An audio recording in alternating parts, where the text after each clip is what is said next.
ಕೊನೆಗೂ ಸೋನು ನಿಗಮ್ ಕನ್ನಡಿಗರ ಆಕ್ರೋಶಕ್ಕೆ ಮಣಿದಿದ್ದಾರೆ. ಕನ್ನಡಿಗರು ಯಾವ ರೀತಿಯಾಗಿ ಆಕ್ರೋಶವನ್ನು ವ್ಯಕ್ತಪಡಿಸಿದ್ರು, ಬ್ಯಾನ್ ಕೂಡ ಮಾಡಬೇಕು ಅನ್ನುವಂತಹ ನಿರ್ಧಾರವನ್ನ ಕೂಡ ಕೈಗೊಳ್ಳಲಾಗಿತ್ತು. ಇದೀಗ ಕನ್ನಡಿಗರ ಆಕ್ರೋಶಕ್ಕೆ singer Sonu Nigam ಬೆದರಿದ್ದಾರೆ.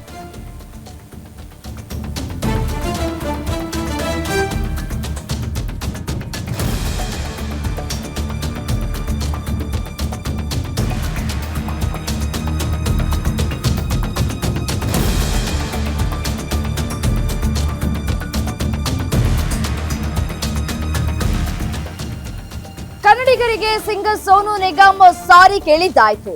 Film chamber ಮುಂದಿನ ನಿರ್ಧಾರ ಏನು ಅಂತ. ಸೋನು ಬ್ಯಾನ್ ಮುಂದುವರಿಯುತ್ತಾ ಅಥವಾ ರದ್ದಾಗುತ್ತಾ? ಮತ್ತೆ ಕನ್ನಡ ಸಿನಿಮಾಗಳಿಗೆ ಹಾಡ್ತಾರಾ ಸೋನು ನಿಗಮ್? ಫಿಲಿಂ ಚೇಂಬರ್ ನಲ್ಲಿ ಮತ್ತೆ ಸಭೆ ನಡೆಸೋದಕ್ಕೆ ಪ್ಲಾನ್ಗಳಾಗ್ತಾ ಇದೆ. ಯಾವ ನಿರ್ಧಾರವನ್ನ ತೆಗೆದುಕೊಳ್ಬೇಕು ಅನ್ನೋದ್ರ ಬಗ್ಗೆ ಚರ್ಚೆಗಳಾಗ್ತಾ ಇದೆ. ತೀವ್ರ ಕುತೂಹಲವನ್ನ ಕೂಡ ಮೂಡಿಸ್ತಾ ಇದೆ ಫಿಲಿಂ ಚೇಂಬರ್ ನ ನಡೆ. ಈಗಾಗಲೇ ನಿನ್ನೆ ಕೂಡ ಒಂದು ಸಭೆಯನ್ನ ಕೂಡ ನಡೆಸಿತ್ತು. ಫಿಲಿಂ ಚೇಂಬರ್ ನಿನ್ನೆ ನಡೆಸಿದಂತಹ ಸಭೆಯಲ್ಲಿ ಸೋನು ನಿಗಮ್ರನ್ನ ಬ್ಯಾನ್ ಮಾಡಬೇಕು ಅನ್ನುವಂತಹ ನಿರ್ಧಾರಕ್ಕೆ ಬಂದಂತೆ ಕಾಣಿಸ್ತಾ ಇತ್ತು. ಬಟ್ ಆದ್ರೆ ಯಾವಾಗ ಎಲ್ಲಿಯವರೆಗೂ ಕೂಡ ಅವರನ್ನ ಬ್ಯಾನ್ ಮಾಡಲಾಗುತ್ತೆ, ಈ ಹಿಂದೆ ಹಾಡಿದಂತಹ ಹಾಡುಗಳ ಕಥೆ ಏನು, ಇದೆಲ್ಲವೂ ಕೂಡ ಒಂದ್ ಕಡೆ ಪ್ರಶ್ನೆಯಾಗಿಯೇ ಉಳಿದಿತ್ತು. ಸೊ ಹಾಗಾಗಿ ಇವತ್ತು ಯಾವಾಗ ಸೋನು ನಿಗಮ್ ರವರು ಸಾರಿ ಕೇಳಿದ್ರು ತಮ್ಮ ಇನ್ಸ್ಟಾಗ್ರಾಮ್ ಖಾತೆಯ ಮೂಲಕ, ಈಗ ಫಿಲಿಂ ಚೇಂಬರ್ ಮತ್ತೊಂದು ಸುತ್ತಿನ ಸಭೆಯನ್ನ ನಡೆಸಬೇಕು ಅನ್ನುವಂತಹ ನಿರ್ಧಾರವನ್ನ ಕೂಡ ಕೈಗೊಳ್ತಾ ಇದೆ. ಸೋನು ನಿಗಮ್ ರವರನ್ನ ಬ್ಯಾನ್ ಮಾಡಿ ಈಗಾಗಲೇ ಒಂದಷ್ಟು ತೀರ್ಮಾನವನ್ನ ಕೂಡ ಕೈಗೊಳ್ಳಲಾಗಿತ್ತು. ಈಗ ಸೋನು ನಿಗಮ್ ಸಾರಿ ಕೇಳಿದ್ದಾರೆ. ಫಿಲಿಂ ಚೇಂಬರ್ ರವರ ಮುಂದಿನ ನಿರ್ಧಾರ ಏನು? ಸೋನು ನಿಗಮ್ ರವರ ಬ್ಯಾನ್ ಮುಂದುವರಿಯುತ್ತಾ ರದ್ದಾಗತ್ತಾ ಅನ್ನೋದು ಪ್ರಶ್ನೆ.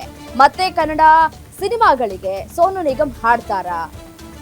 ಹೀಗೆ ಸಾಕಷ್ಟು ಕುತೂಹಲ ಮತ್ತೆ ಪ್ರಶ್ನೆಗಳು ಕೂಡ ಉದ್ಭವ ಆಗ್ತಾ ಇರುವಂತದ್ದು. ಯಾವ ನಿರ್ಧಾರವನ್ನ ತೆಗೆದುಕೊಳ್ಳಬಹುದು ಫಿಲಿಂ ಚೇಂಬರ್ ಅಂತ ಹೇಳಿ.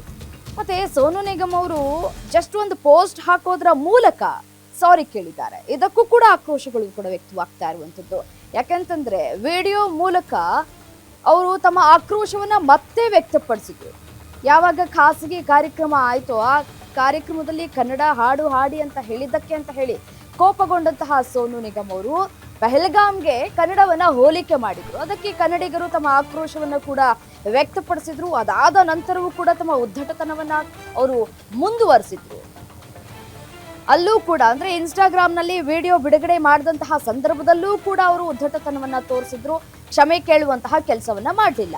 ಬಟ್ ಆದ್ರೆ ಕ್ಷಮೆ ಕೇಳಬೇಕು ಅಂತ ಹೇಳಿ ಕನ್ನಡಿಗರು ಆಕ್ರೋಶವನ್ನ ಕೂಡ ವ್ಯಕ್ತಪಡಿಸಿದ್ರು. ಪ್ರತಿಭಟನೆಗಳು ಕೂಡ ಆಗಿತ್ತು. ನೆನೆ ಕನ್ನಡ ಪರ ಹೋರಾಟಗಾರರು ನೆನೆ ಪ್ರತಿಭಟನೆಯನ್ನ ಕೂಡ ನಡೆಸಿದ್ರು. ಯಾವಾಗ ಫಿಲಿಂ ಚೇಂಬರ್ ಕನ್ನಡದಿಂದ ಬ್ಯಾನ್ ಮಾಡ್ತೀವಿ ಅನ್ನುವಂತಹ ನಿರ್ಧಾರವನ್ನ ಕೈಗೊಂಡ್ರು, ಅದಾದ ನಂತರ sorry Karnataka, my love for you is bigger than my ego, love you always ಅಂತ ಹೇಳಿ ಪೋಸ್ಟ್ ಮಾಡಿದ್ದಾರೆ. ಇಷ್ಟಕ್ಕೆ ನಾವು ಕ್ಷಮಿಸ್ಬಿಡ್ಬೇಕಾ ಅಂತ ಹೇಳಿ ಕನ್ನಡಿಗರು ಪ್ರಶ್ನೆ ಮಾಡ್ತಾ ಇದ್ದಾರೆ. ಅವರು ಬರೀ ಜಸ್ಟ್ ಪೋಸ್ಟ್ ಹಾಕೋದ್ರ ಮೂಲಕ ಕ್ಷಮೆ ಕೇಳ್ಬಿಟ್ರೆ ಅದನ್ನ ನಾವು ಒಪ್ಕೊಳ್ಬೇಕಾ?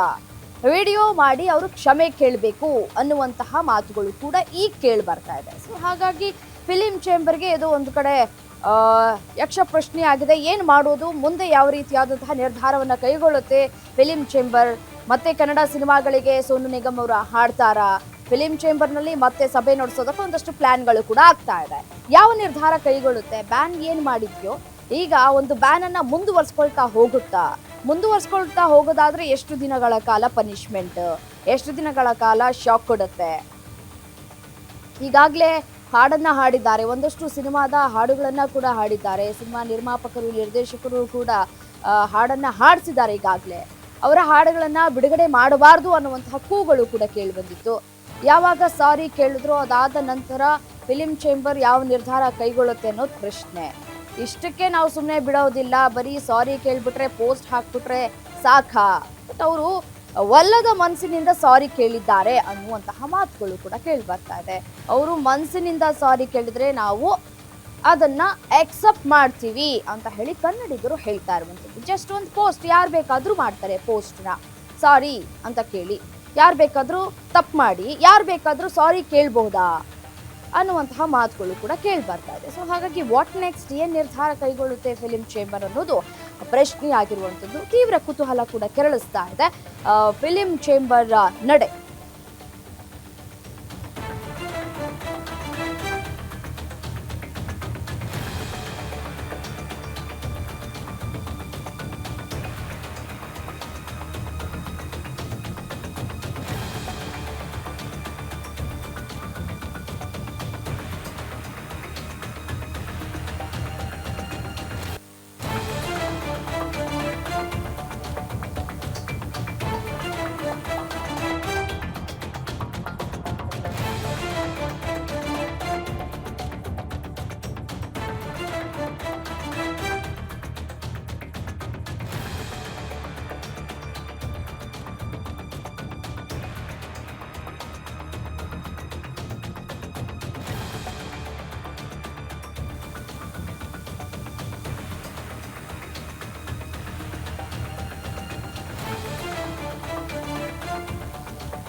ರೈಟ್, ಮತ್ತಷ್ಟು ಡೀಟೇಲ್ಸ್ ನೀಡ್ತಾ ಹೋಗ್ತಾರೆ ನನ್ನ ಕಲೀಗ್ ಕೀರ್ತಿ ಪಾಟೀಲ್ ನೇರ ಸಂಪರ್ಕದಿಂದ ಜಾಯ್ನ್ ಆಗ್ತಾ ಇದ್ದಾರೆ ನ್ಯೂಸ್ ಡೆಸ್ಕ್ನಿಂದ.